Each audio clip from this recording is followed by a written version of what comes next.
অন্তর্বর্তীকালীন সরকারের প্রধান উপদেষ্টা ডক্টর মোহাম্মদ ইউনূস তিনি সিরিজ বৈঠক করছেন রাজনৈতিক দলগুলোর সঙ্গে মতবিনিময়।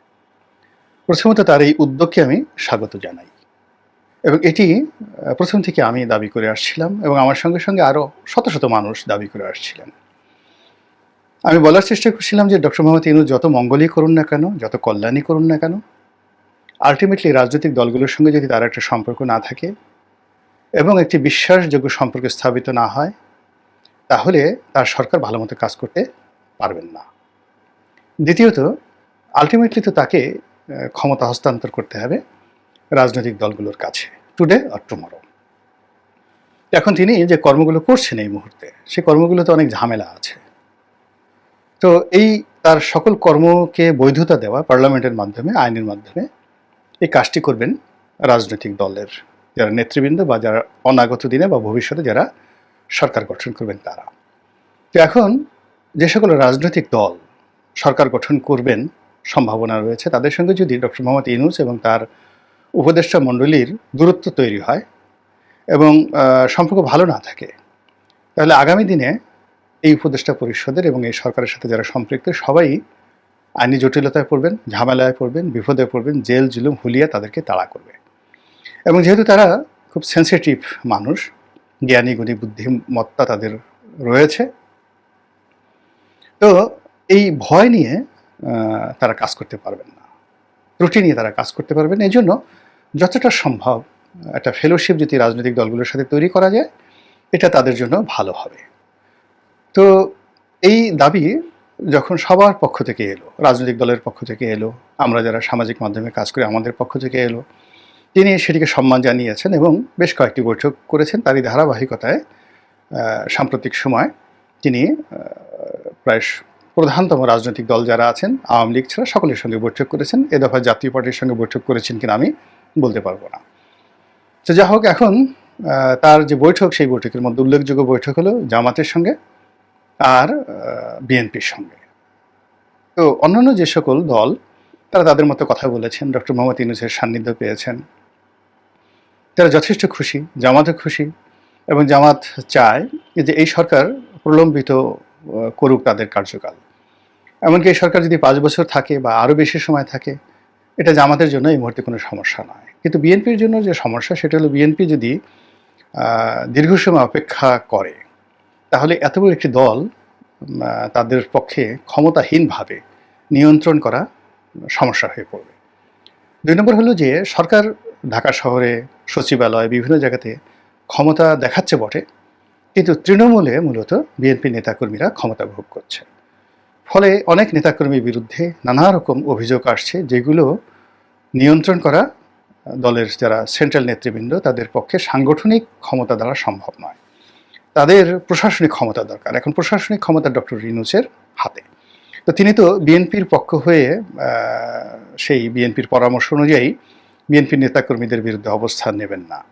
তিনি যেটি করবেন, তিনি যদি চাঁদাবাজির বিরুদ্ধে অবস্থান নেন, সন্ত্রাসের বিরুদ্ধে অবস্থান নেন, অপারেশন পরিচালনা করেন, এবং সেক্ষেত্রে দেখা যাচ্ছে যে বেশিরভাগ বিএনপির নেতাকর্মী সেখানে যাকে বলা হয় দুর্বিষহ অবস্থার মধ্যে পড়বে, মামলা মোকদ্দমায় নতুন করে তারা জড়াবে এবং এর ফলে বিএনপির জনপ্রিয়তা কমে যাবে, গ্রহণযোগ্যতা কমে যাবে এবং বিএনপির যারা প্রতিদ্বন্দ্বী তাদের জন্য রাজনৈতিক সম্ভাবনা তৈরি করবে। এজন্য বিএনপি খুব দ্রুত নির্বাচন চাচ্ছে, তড়িঘড়ি করে, পারলে 1 মাসের মধ্যে যদি নির্বাচন হয় তাতেও বিএনপির কোনো আপত্তি নেই। এর কারণ হলো এখন তত্ত্বাবধায়ক সরকার বা অন্তর্বর্তীকালীন সরকার নির্বাচন কমিশনে যদি স্বয়ং শেখ হাসিনাকে বসিয়ে দেওয়া হয়, এখন এরকম একটা অবস্থা তৈরি হয়েছে, কিংবা ওবায়দুল কাদেরকে যদি এখানে স্বরাষ্ট্রমন্ত্রী বানানো হয়, তবুও বিএনপির বিজয় ঠেকিয়ে রাখা সম্ভব নয়, নিশ্চিত বিজয়। কিন্তু এটা যত প্রলম্বিত হবে তত বিএনপির জন্য বিপদ এবং বিপত্তি ডেকে নিয়ে আসবে। এই জন্য বিএনপি খুব দ্রুত নির্বাচন চাচ্ছে। তো এই কারণে কি হলো, বিএনপির মধ্যে এবং ডক্টর ইউনূসের সরকারের মধ্যে আলটিমেটলি একটি মনস্তাত্ত্বিক যুদ্ধ শুরু হয়ে যাবে, যার কিছু লক্ষণ আমরা দেখতে পাচ্ছি। বিএনপির কথা, জামাতের কথা এবং সরকারের কথা, তত্ত্বাবধায়ক সরকারের বা অন্তর্বর্তীকালীন সরকারের কথার মধ্যে কোনো কনসিস্টেন্সি নেই, ধারাবাহিকতা নেই। 2 নম্বর হলো যে বিএনপি যা চাচ্ছে, ডক্টর মোহাম্মদ ইউনূস তার বিপরীত দিকে ছুটছেন। বিএনপি যদি ডালে ডালে হাঁটার চেষ্টা করে নির্বাচন নিয়ে, আর নির্বাচনকে অ্যাভয়েড করার জন্য, প্রলম্বিত করার জন্য ডক্টর মোহাম্মদ ইউনূস সেই পাতায় পাতায় হাঁটছেন। তো এইরকমই একটি অবস্থার মধ্যে ডক্টর মোহাম্মদ ইউনূসের সাথে যেন সম্পর্ক নষ্ট না হয়, বিএনপি প্রাণান্ত চেষ্টা করছে, কিন্তু তারপরেও যেহেতু বিএনপির প্রয়োজন, অভাব, দরকার, এই কারণে বিএনপি অনেক সময় তার মেজাজ ঠিক রাখতে পারছেন না। এই জন্য আমরা বিএনপির ভারপ্রাপ্ত চেয়ারপারসন তাকে কখনো দেখি সাহায্যের হাত বাড়ানোর অঙ্গীকার তিনি করছেন, ডক্টর মোহাম্মদ ইউনূসের প্রতি আহ্বান জানাচ্ছেন, আবার পরদিনই তিনি নির্বাচন যত দ্রুত সম্ভব সেটা দাবি করছেন। তো এই অবস্থার মধ্যে যখন বিএনপি এবং ডক্টর মোহাম্মদ ইউনূসের বৈঠক হলো, সেই বৈঠকের কিছু ভিডিও ফুটেজ, কিছু স্টিল ছবি আমি দেখার চেষ্টা করলাম। তো সেখানে উভয় পক্ষই অভিনয় করার চেষ্টা করেছেন।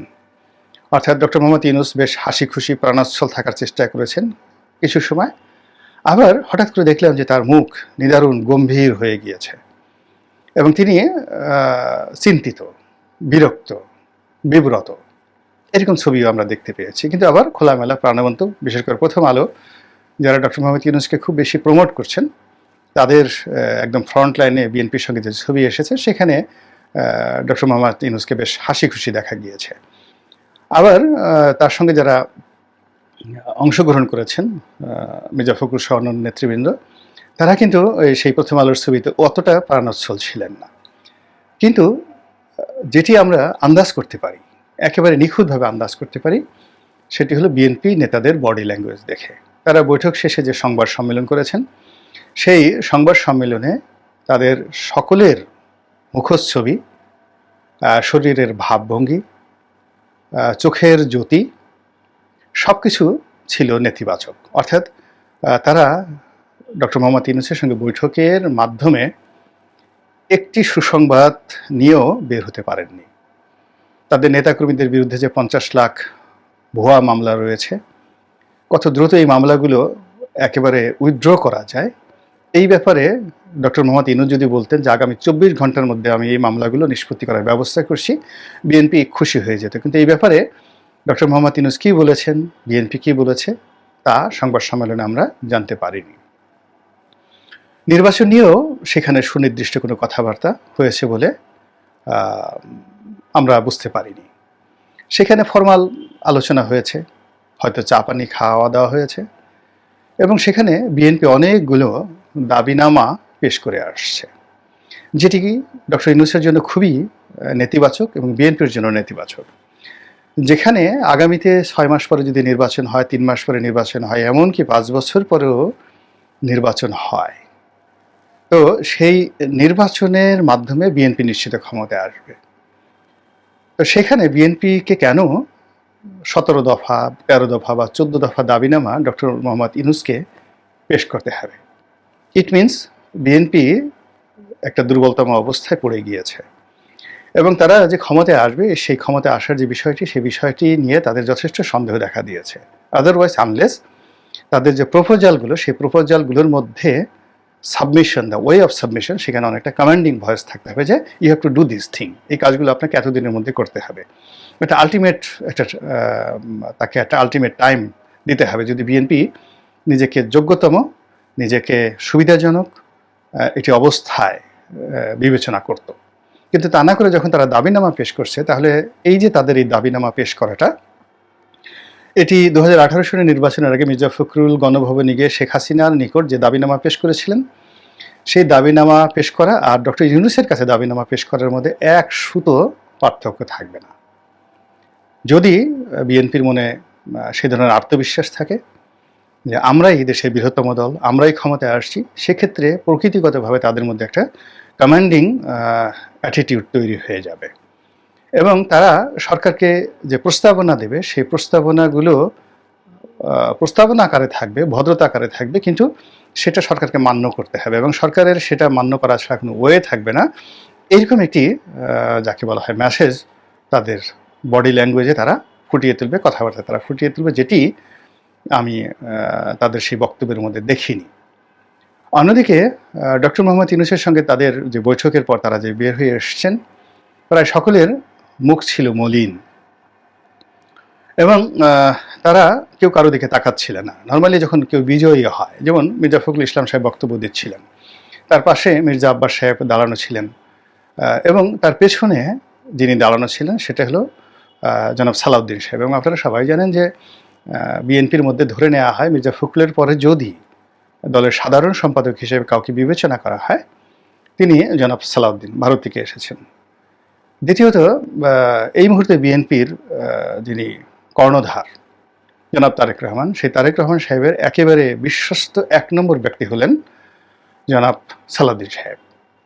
তো মির্জা ফখরুল সাহেব যখন বক্তব্য দিচ্ছিলেন, তখন আপনারা দেখবেন যে সালাউদ্দিন সাহেবের যে বডি ল্যাঙ্গুয়েজ এবং মুখ, এটি ছিল ভীষণ রকম ক্লান্ত, বিধ্বস্ত, হতাশাগ্রস্ত, এবং তিনি যার পর নাই বিরক্ত ছিলেন। এবং তিনি যে কারণে বিরক্ত ছিলেন আমি আন্দাজ করতে পারি, সেটা হলো বেগম জিয়ার মামলাগুলো প্রত্যাহার করা, তাকে বিদেশে পাঠানো,